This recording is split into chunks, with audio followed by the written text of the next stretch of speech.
Olá, estamos aqui em mais um vídeo do canal. Hoje eu estou resgatando um estudo antigo lá de 2020 em que eu falei acerca do livro de Jó. Um livro importante que gira em torno de uma pergunta: por que o justo sofre? Uma pergunta que tem angustiado fiéis de todas as épocas. Não deixe de se inscrever no canal, deixe o seu like, deixe também seus comentários, sugestões, dúvidas, perguntas e não deixe de assistir o vídeo até o final.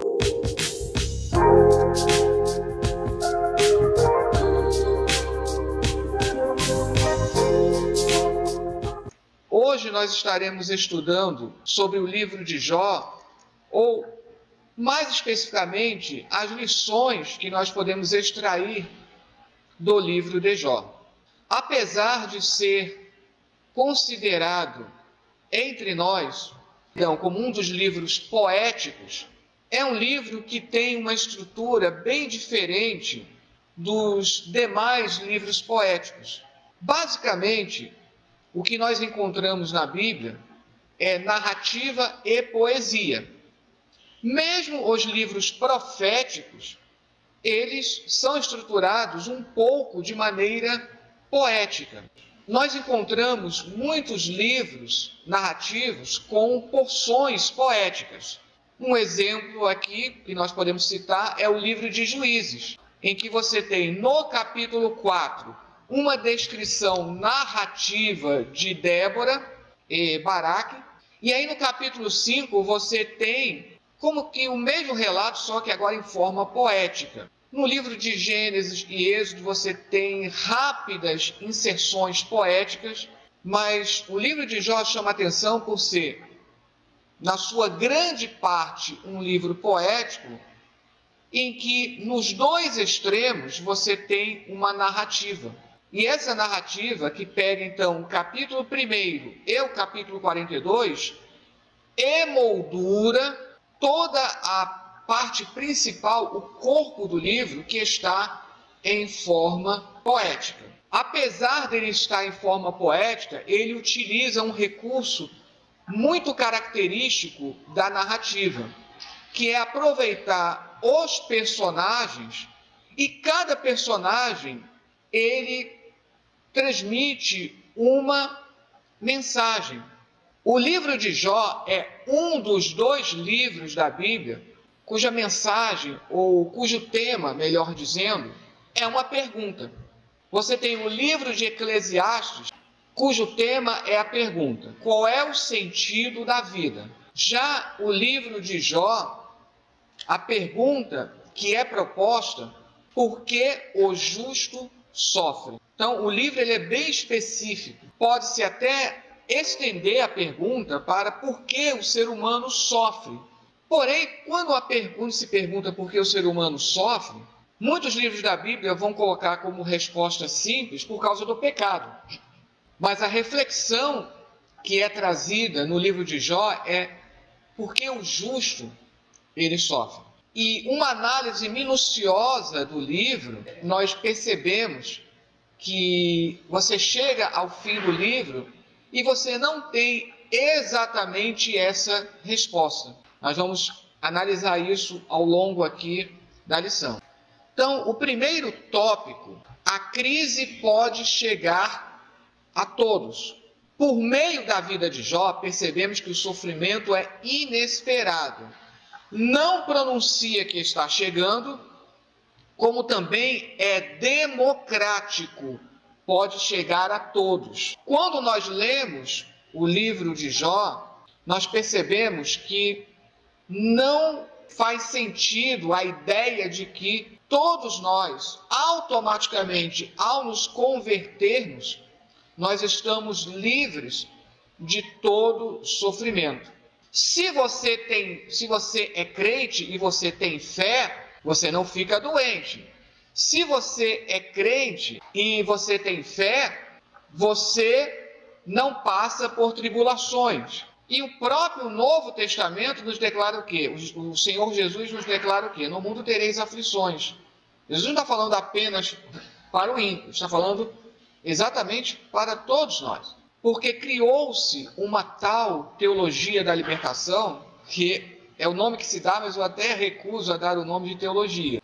Mas nessa autoproclamada teologia da libertação, da prosperidade, perdão, na autoproclamada teologia da prosperidade, se afirma que se você está passando por uma dificuldade, se você está passando por uma doença, é porque você está em pecado. Porque se você não está em pecado, você não sofre. E o livro de Jó nos ensina justamente isso, que não é o caso. Então, o sofrimento, ele pode chegar a todos. Como agora estamos ainda, infelizmente, em meio à pandemia, em alguns lugares diminuindo, como provavelmente está apontando o Rio de Janeiro, mas infelizmente ainda estamos. Quantos servos de Deus, não precisamos nem citar nomes, quantos servos de Deus com testemunho de vida no altar quantos foram vitimados por essa pandemia? E não cabe você dizer fulano sofreu a doença e morreu porque estava em pecado. Até pode acontecer, mas isso não pode ser generalizado. O livro de Jó nos mostra que existem servos fiéis, porque a Bíblia, o livro de Jó, dá testemunho de Jó. Em tudo isso, Jó não pecou e não atribuiu falta a Deus. Então, é possível, sim, sermos fiéis, termos uma vida no altar e ainda assim sofrer. Como, infelizmente, também acontece o contrário. Lembrem do Salmo 73, em que o Salmo 73, ele analisa a prosperidade dos ímpios. Mas como pode? Fulano de tal é ímpio, é aquele que não teme a Deus e que desafia e prospera, parece que nada o afeta. E existe um trecho no livro de Jó que analisa isso. 1.1. Existem momentos em que Deus nos prova. Por que sofre o justo? Como suportar o sofrimento? Não poderíamos deixar de descrever que, assim como Jó, existem momentos em nossa vida que seremos provados. Um detalhe muito importante é que não podemos ter o mesmo pensamento dos amigos de Jó. A parte poética do livro de Jó vai apresentando personagens que vão dialogando com Jó, e cada diálogo, mais do que dar uma resposta, procura destruir argumentos que não são válidos. Então, quais são os primeiros a entrar em diálogo com Jó? São 3 amigos. Só que esses 3 amigos, eles procuram acusar Jó.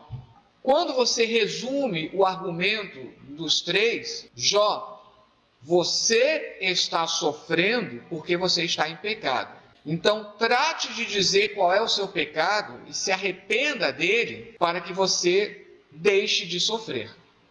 E Jó protesta. Inclusive, um dos versículos que Jó utiliza para responder, olha a importância de você entender o contexto. Eu sei que o meu Redentor vive e que ele há de vir julgar sobre toda a terra. Ou seja, ele está declarando: Deus é minha testemunha, que eu não tenho um pecado específico que justifique o sofrimento que eu estou passando. É bem verdade que todos nós somos pecadores, mas no caso de Jó não há nenhum pecado específico pelo qual ele esteja sendo castigado. Existem situações em que o sofrimento que nós estamos passando é consequência, é castigo por um pecado? Sim. Basta lembrar do exemplo de Davi, em que o profeta Natã lhe disse: olha, você está perdoado do seu pecado, porém, a espada não se apartará da tua casa. Então ele estava consciente a partir daquele momento que o que ele passaria seria resultado do seu pecado. E Deus permite consequências para entender que o pecado é amargo. Agora, quantas vezes sempre que eu tenho oportunidade de falar de Jó, eu falo isso. Quantas vezes nós nos colocamos no papel dos amigos de Jó? Quantas vezes, quantas situações, às vezes vemos alguém sofrendo e ao invés de dar uma palavra de consolo, nem que seja, entre aspas, pelas costas, nós acabamos acusando. E fulano está passando por isso porque deve estar em pecado. Então, o discurso dos amigos de Jó é aquele discurso que nós não podemos ter. Eu pude elaborar um artigo, ele deve sair agora por esses dias, está sendo prometido, por causa dessa questão da pandemia, tudo está atrasado, né? Eu elaborei um artigo justamente sobre Jó e sobre cada personagem, que situação representa. Os amigos de Jó, a pretexto de justificar Deus, eles vão lançar a culpa em Jó. É o que um teólogo, chamado Adolfo Guéchet, ele fala do pró-Deus, né? Ou seja, a favor de Deus. Para que você justifique Deus, você acusa a humanidade, ou acusa uma pessoa especificamente. Mais uma vez, aquele versículo, e inclui aquele versículo que eu sempre digo que é o mais difícil de atendermos. Mateus 7,1, não julgueis para não seres julgados. Nós precisamos, sim, acusar o erro, mas não julgar a pessoa. O que os amigos de Jó estão fazendo é julgar Jó. 1.2, algo muito importante também. Deus nunca nos abandona. O livro de Jó também, ele nos declara, fala sobre a ideia do deísmo. O deísmo, ele crê na existência de Deus, mas não crê que Deus cuide, se importe com o homem. O deísmo utiliza aquele velho simbolismo do relojoeiro. Eles chamam Deus de o relojoeiro. Deu corda no relógio e abandona esse relógio ao seu funcionamento. Funciona agora por si mesmo. Eu não vou interferir. E, no entretanto, nós temos uma importante doutrina na Bíblia que é chamada de providência. A providência, ela é trabalhada de maneira espetacular na história de José. José no Egito, lá em Gênesis. Estudamos o livro de Ester, que também trabalha a doutrina da providência. O nome, ele não aparece, mas a doutrina, ela está bem patente. No livro de Ester, sequer o nome de Deus é mencionado, mas a atuação de Deus, ela é bem patente. Isso é providência. O livro de Ester, entre outras coisas, mostra-nos que, ainda naqueles momentos em que parece que Deus está calado, em que parece que Deus, ele não nos ouve, não nos vê, Deus, ele está sim atuando, mesmo nos momentos mais difíceis. Agora, existem situações pelas quais nós passamos que nós não temos resposta do porquê Deus permite. No caso de Jó, alguém, entre aspas, apressadamente pode responder: bom, Jó passou por tudo aquilo porque Deus queria testar a fé de Jó. Trazendo para os nossos dias, por que Deus então testa a fé de alguns e não de outros? De maneira ainda mais profunda. Se o propósito era testar a fé de Jó, por que permitir que os filhos morressem? Então são vários questionamentos que nós fazemos hoje e que nós não temos uma resposta imediata. Porém, nós precisamos entender isso aqui, que é o subtópico 1.2. Deus nunca nos abandona. O que mais consome o ser humano são as dores e a aparente solidão, na qual se sente abandonado por Deus. Eu estava vendo um vídeo nesses dias em que fizeram uma pergunta capciosa para um rabino. Onde estava Deus quando aconteceu o Holocausto? Então é óbvio que Deus não estava ausente. Agora, quando você pergunta por que Deus permitiu tudo aquilo, já foram escritos livros sobre isso. Então uma aula não teria nem como esgotar. Mas aí falando especificamente do sofrimento, a dor, o sofrimento. 1.3, um livro que retrata o sofrimento humano. O livro de Jó pode ser lido como um esclarecimento a respeito do sofrimento humano nas suas variáveis formas. Diversos autores tentam encontrar respostas para o silêncio de Deus. Arriscam encontrar uma palavra de conforto para aqueles que, por diversos motivos, carregam consigo o gosto amargo da dor. Pensando aqui numa palavra pastoral, ainda não nos compete fazer esse julgamento, que isso pertence a Deus. Mas ainda que uma pessoa esteja sofrendo algo como consequência do pecado, você precisa ter uma palavra de encorajamento, de conforto, e não a palavra dos amigos de Jó, que ao invés de confortar Jó, estavam colocando Jó numa situação ainda mais deplorável, do ponto de vista psicológico.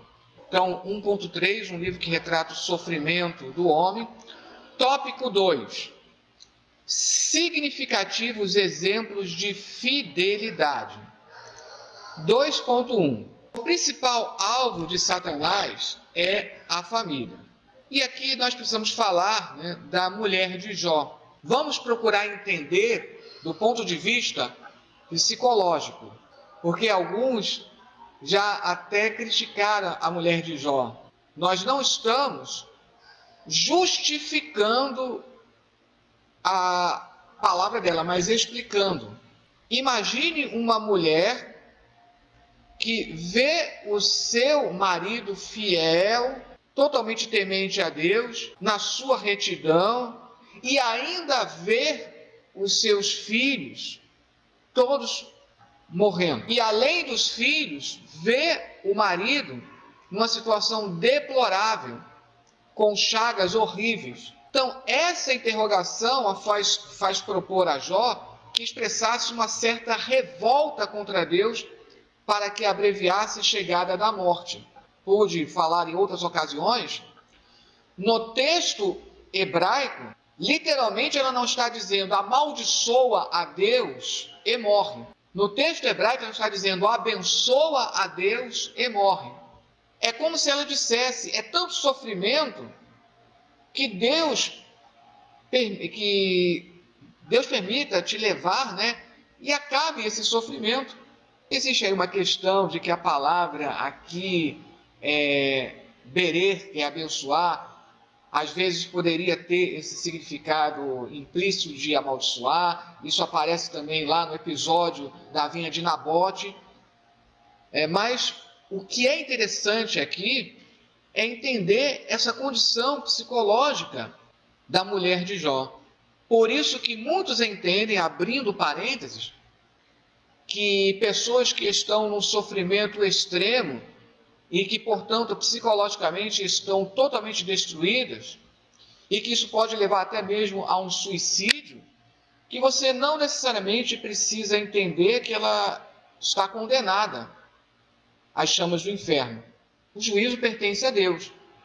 Mas como se ela de fato estava fora do uso da plenitude das suas faculdades mentais, isso seria uma explicação. Isso também serve para que possamos não ser apressados no julgamento. Até porque nós não podemos julgar pessoas. Ah, mas então eu vou ser conivente com o pecado? Não. Você pode e deve julgar atos, mas não as pessoas. Isso é muito importante. Ele analisa justamente o discurso dela. Falas como uma doida.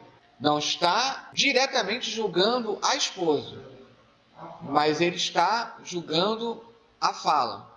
Eu tenho estudado muito análise narrativa e a análise narrativa nos ensina a ter cuidado sobre aquilo em que a narrativa não conta, ou seja, aquilo que a Bíblia não conta. Pelo fato de não relatar sobre uma outra mulher, subentende-se que ele normalmente continuou com a mesma esposa. Então, como não menciona nenhuma outra esposa, até porque, se você parar para analisar, ainda do ponto de vista psicológico, Jó compreendeu a dor da esposa.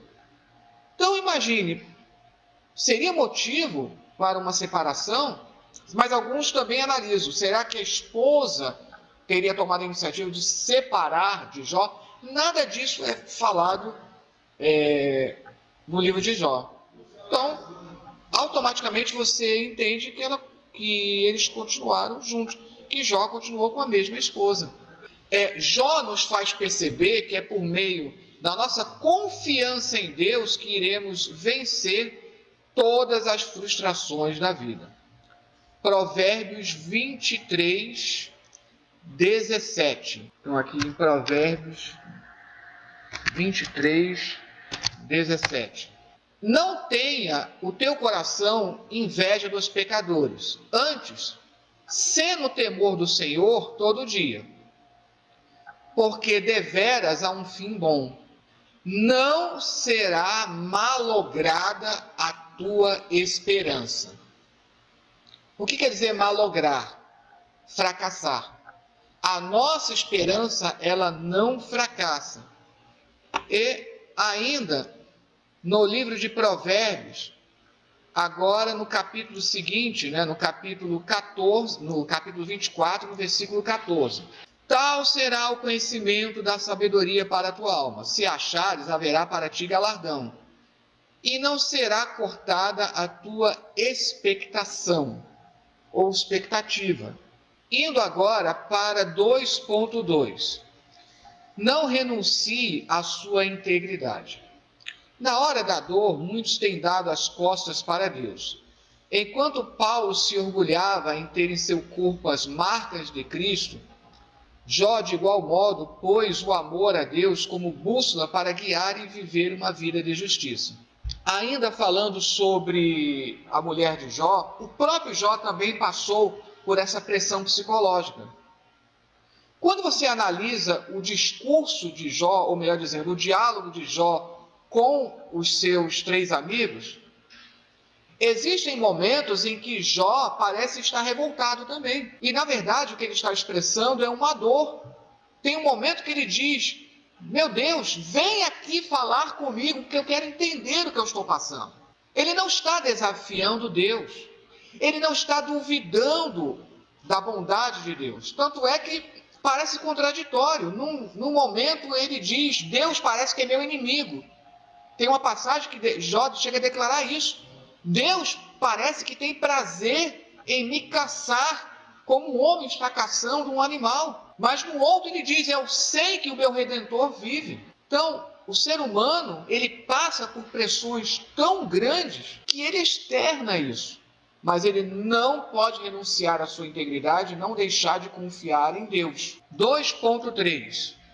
Na crise, o Senhor continua cuidando dos seus. Encontramos na Bíblia que os nossos tempos estão nas mãos do Senhor. Vamos observar aqui o Salmo 31. Salmo 31, no versículo 15. Os meus tempos estão nas tuas mãos. Livra-me das mãos dos meus inimigos e dos que me perseguem. O que isso está dizendo aqui? Mais uma vez, aquele equilíbrio que existe entre a predestinação e o livre-arbítrio. O grande erro, se podemos dizer assim, não é falar de livre-arbítrio no lugar da predestinação e da predestinação no lugar do livre-arbítrio. O grande erro é não compreender que os dois, eles são descritos na Bíblia. A Bíblia deixa bem claro que existe o livre-arbítrio. Mas a Bíblia também mostra que existem coisas determinadas por Deus. O que nos inquieta é que em muitas situações não nos é permitido saber o que Deus deixa ao nosso livre-arbítrio e o que está determinado. Exatamente. Então existem coisas pelas quais nós precisamos passar e nós não entendemos o porquê. Por que pastor fulano tal, tão temente a Deus, precisou sofrer e morrer sofrendo por um câncer? Não nos é permitido saber às vezes. Às vezes nos é permitido saber, às vezes não. Exatamente. E aí é que eu não posso ser um desses amigos de Jó. Ah, não foi curado porque faltou fé. Eu não posso, pode até ter sido falta de fé, mas eu não posso categoricamente bater o martelo dizendo foi falta de fé. Pode ter sido ou não. Exatamente. Eu sempre cito o exemplo do profeta Eliseu. Eliseu, quando estava doente com a doença que ele precisava morrer, ele estava para morrer. Quem duvida que o profeta Eliseu era um homem de fé? Exatamente. Então, agora, um outro detalhe interessante que eu quero abordar aqui, nesse tópico 2.3, às vezes, nem sempre, o problema todo é eu generalizar. Cada um de nós tem uma experiência com Deus. A minha experiência não obrigatoriamente será a mesma do outro. Então, depois dos 3 amigos de Jó, ele faz um monólogo. Ele passa a falar sozinho. Na verdade, ele está se dirigindo a Deus, mas ele está esperando uma resposta de Deus. O diálogo com os amigos de Jó vai do capítulo 3 até o 27. No 28 você tem um poema, o poema da sabedoria. Bem interessante como está ali quase que no meio do livro de Jó. Aí do 29 ao 31 você tem esse, alguns chamam de monólogo, mas na verdade ele está se dirigindo a Deus. Só que por enquanto ele não está recebendo essa resposta. Então, do 29 ao 31, você tem esse monólogo, conhecido como monólogo de Jó, em que no 29 ele fala do que ele passou, no 30 do que ele está passando agora, da sua experiência presente, e no 31 suas expectativas para o futuro. Antes que venha a tão desejada resposta do Senhor, que só vai acontecer no capítulo 38, entre o 32 e o 37 aparece um personagem misterioso, Eliú. Eliú significa ele é Deus, ou ele é meu Deus. E a tese de Eliú é um pouquinho diferente dos amigos de Jó. A tese de Eliú vai ser a seguinte: Jó, você está sofrendo porque Deus quer te ensinar algo. Isso pode acontecer? Pode. Mas isso significa que todos os justos que sofrem, todos os cristãos autênticos que sofrem, é porque eles precisam aprender alguma coisa? Mais uma vez eu digo, pode ser que sim, pode ser que não. Nós não podemos generalizar. E é um detalhe interessante porque lá no final, quando retorna a narrativa, porque a narrativa forma uma espécie de moldura no livro. Começa com narrativa no capítulo 1 e 2, vai à parte poética, aí no capítulo 42 retorna a narrativa. Nessa narrativa não se menciona Eliú. Ele, entre aspas, surge do nada e desaparece. É como que querendo dizer que às vezes surgem sofrimentos para nos ensinar sim alguma coisa. Só que em muitas situações não sabemos se é realmente isso ou não. Então, mais uma vez, eu não posso ser apressado a dizer fulano está sofrendo porque Deus quer ensinar algo a ele. Pode ser, mas não compete a mim fazer esse julgamento. É entre ele e Deus. Tópico 3 agora. Servir a Deus em meio às dificuldades. 3.1. É preciso manter a confiança em Deus. Então, Jó nos ensina que as adversidades não podem nos separar do amor de Deus. A carta aos Romanos, que tem essa passagem que é considerada uma das mais belas de toda a Bíblia. Aqui indica somente o versículo 38 e 39, né? Mas vale a pena, né, ler desde o versículo 31. É um cântico. Algumas Bíblias colocam como título proposto Cântico de Vitória. Paulo, ele nas suas cartas, ele insere muito desses hinos. Acredito que isso seria um hino na igreja primitiva. Mas olha a declaração de fé. Que diremos, pois, a estas coisas? Se Deus é por nós, quem será contra nós? Aquele que nem mesmo a seu próprio filho poupou, antes o entregou por todos nós, como nos não dará também com ele todas as coisas? Quem tentará acusação contra os escolhidos de Deus? É Deus quem os justifica. Quem os condenará? Pois é Cristo quem morreu, ou antes, quem ressuscitou dentre os mortos, o qual está à direita de Deus e também intercede por nós. Quem nos separará do amor de Cristo? A tribulação, ou a angústia, ou a perseguição, ou a fome, ou a nudez, ou o perigo, ou a espada? Como está escrito, por amor de ti somos entregues à morte todo dia. Fomos reputados como ovelhas para o matadouro. Mas, em todas estas coisas, somos mais do que vencedores por aquele que nos amou. Agora, versículo 38 e 39. Pois eu estou certo de que nem a morte, nem a vida, nem os anjos, nem os principados, nem as potestades, nem o presente, nem o porvir, nem a altura, nem a profundidade, nem alguma outra criatura nos poderá separar do amor de Deus que está em Cristo Jesus, nosso Senhor. Essa é uma das declarações mais contundentes, mais belas de confiança em Deus que nós temos na Bíblia. E por tudo que passou o apóstolo Paulo, ele fala com autoridade, ele fala com conhecimento de causa.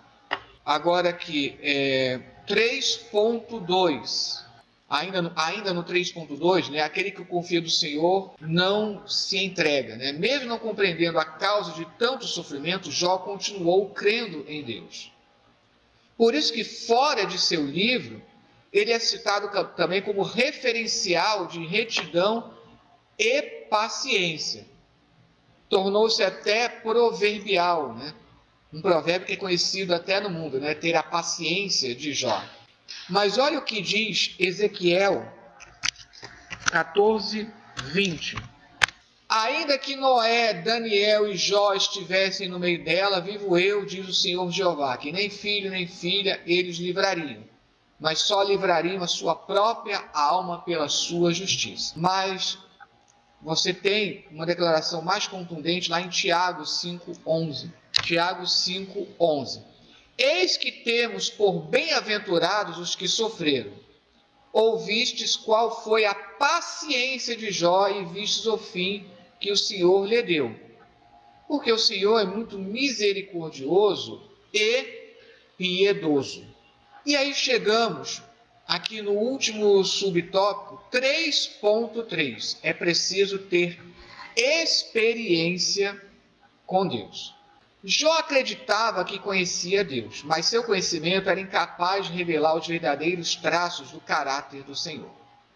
Nós vamos ler já essa importantíssima parte aqui, a parte final do livro de Jó, mas antes de chegar aqui, deixa eu analisar mais uma vez o caminho. O livro de Jó, ele foi estruturado de tal maneira que você tem um caminho. Você tem um caminhar. Então, primeiro passo, o diálogo que ele tem com os amigos, com seus 3 amigos. A tese dos amigos. Só se sofre por um pecado que você cometeu. E Jó vai mostrar contundentemente, olha, não tem um pecado específico que justifique esse meu sofrimento. Jó depois, ele implora. Isso vai, o diálogo com os amigos de Jó vai do capítulo 3 até o capítulo 27. Aí no 28 tem o poema da sabedoria, no capítulo 29 a 31, Jó, ele faz um apelo emocionado. Deus, por favor, fale comigo, eu quero ouvir a tua voz. Eu quero entender, me dá uma resposta. Eu quero entender o porquê desse sofrimento. Antes que ele possa ouvir a voz de Deus, vem a intervenção de Eliú. Finalmente, no capítulo 38, vem o pronunciamento de Deus. Deus, ele fala.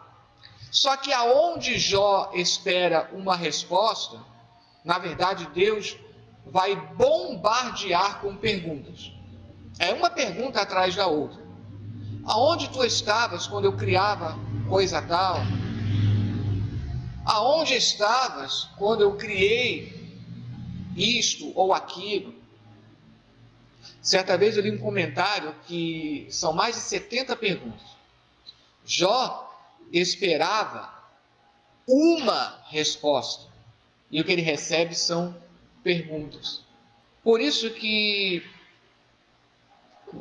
nos seminários teológicos, nós, usando esse exemplo, nós falamos o seguinte: a teologia, que é o estudo aprofundado, né, da palavra de Deus, de tudo que concerne a Deus, ela busca respostas. Só que nessa busca de respostas, na verdade, você acaba encontrando outras perguntas. A teologia, né, a palavra de Deus como um todo, né, ela pergunta mais do que responde. O próprio Senhor Jesus utilizava esse método. Pare para analisar nos evangelhos. Quando faziam uma pergunta para Jesus, ao invés de responder diretamente, ele rebatia com outra pergunta ou outras perguntas. Por isso que o livro de Jó, ele termina sem essa resposta. O livro de Jó, ele propõe uma pergunta: por que o justo sofre? Resposta: cada um de nós terá uma resposta, que ela pode ser obtida ou não. Alguns sofrem porque Deus quer provar a fé, é possível. Alguns sofrem como consequência de algum pecado, é possível. Alguns sofrem porque Deus quer ensinar alguma coisa, é possível. E pode ser que alguém sofra por nenhum desses motivos, seja um motivo bem particular. E como aconteceu com Jó? Você pode perguntar a Deus, Deus pode te responder ou não. Notem que tudo começa com uma espécie de desafio do inimigo a Deus. Alguém poderia dizer, mas por que Deus, entre aspas, aceitou o desafio do inimigo? Se Deus não tem, entre aspas, nenhuma satisfação, entre aspas, a dar ao inimigo. Esse diálogo entre Satanás e Deus não é revelado a Jó. Jó não sabe disso. Jó, ele permanece absolutamente sem saber o porquê do seu sofrimento. Nem mesmo o diálogo entre Deus e Satanás é revelado a Jó. Agora, o importante é essa declaração aqui no capítulo 42, do versículo 1 ao 6. Aqui está a essência da mensagem, do aprendizado que nós tiramos do livro de Jó. Jó 42, a partir do versículo 2. Bem sei eu que tudo podes, e nenhum dos teus pensamentos pode ser impedido. Quem é aquele, dizes tu, que sem conhecimento encobre o conselho? Por isso falei do que não entendia, coisas que para mim eram maravilhosíssimas e que eu não compreendia. Escuta-me, pois, e eu falarei, e eu te perguntarei, e tu ensina-me. Na verdade, Jó aqui está repetindo o que Deus tinha falado nos capítulos anteriores. Agora, Jó, com o ouvir dos meus ouvidos, ouvi, mas agora te veem os meus olhos. Por isso me abomino e me arrependo no pó e na cinza. Qual é a mensagem de Jó? Senhor, eu continuo sem entender por que eu sofri. Porém, eu não vou duvidar da sua bondade, da sua justiça, não vou deixar de confiar em ti e vou aproveitar para me fortalecer na fé e ganhar experiência com Deus. Então, quando alguém sofre porque precisa ganhar experiência com Deus, nós temos que tomar cuidado com esse julgamento precipitado. O livro de Jó nos ensina, na verdade, a não buscar respostas para a pergunta: por que o justo sofre? Lógico que toda pergunta é válida. O que nos diferencia, nós fomos criados à imagem e semelhança de Deus, e dentro dessa imagem e semelhança é absolutamente permitido que nós façamos perguntas. Como se diz no popular, perguntar não ofende, muito menos a Deus. Porém, se Deus não nos responder, o que é muito provável, que nós possamos aproveitar para ter experiência com Deus. E olha que o livro de Jó começa, Jó ele tinha uma intimidade tão grande com Deus que o próprio Deus dá testemunho de Jó para Satanás. Um homem reto, íntegro, que se desviava do mal, e ainda assim ele percebe que ele não compreendia. Se o conhecimento meramente humano nunca se esgota, quanto mais o de Deus. Então, por mais que nós busquemos a Deus, por mais que nós nos consagremos, sempre haverá espaço para que nós possamos conhecer mais a Deus. Por isso que o livro do profeta Oséias declara: conheçamos e prossigamos em conhecer a Deus. E aqui nós fechamos então com esta lição preciosa do livro de Jó. Por que o justo sofre? A resposta não é dada no livro de Jó, mas o livro de Jó nos ensina a não sermos precipitados em julgar pessoas que estão sofrendo. Nós fomos chamados para consoladores, para dar uma palavra de ânimo, para aqueles que ainda não se converteram, possam se converter. Volto a falar daquele exemplo da igreja primitiva, em que o Império Romano perseguia os cristãos, matava cristãos, e ao invés de se lamuriarem, perguntarem o porquê daquele sofrimento, eles procuravam retribuir o mal com o bem. Havia uma peste, os cristãos eram os primeiros a socorrer as pessoas necessitadas. E isso fez com que finalmente as perseguições parassem. É bem verdade que um dos chamados padres da igreja, são esses primeiros que vêm depois dos apóstolos, ele chegou a dizer, se eu não me engano foi Tertuliano, que cada gota de sangue derramada do cristão no solo era uma semente do evangelho. Mas é diferente de dizer que cada cristão morreu para que o evangelho se propagasse. E aí, mais uma vez, nós perguntamos, por que alguns sofreram martírio e outros não? Por isso que o livro de Jó também é considerado uma obra-prima de filosofia. Muito antes dos filósofos perguntarem sobre essa questão de o porquê das coisas, Jó ele procura mostrar o porquê, a questão do sofrimento.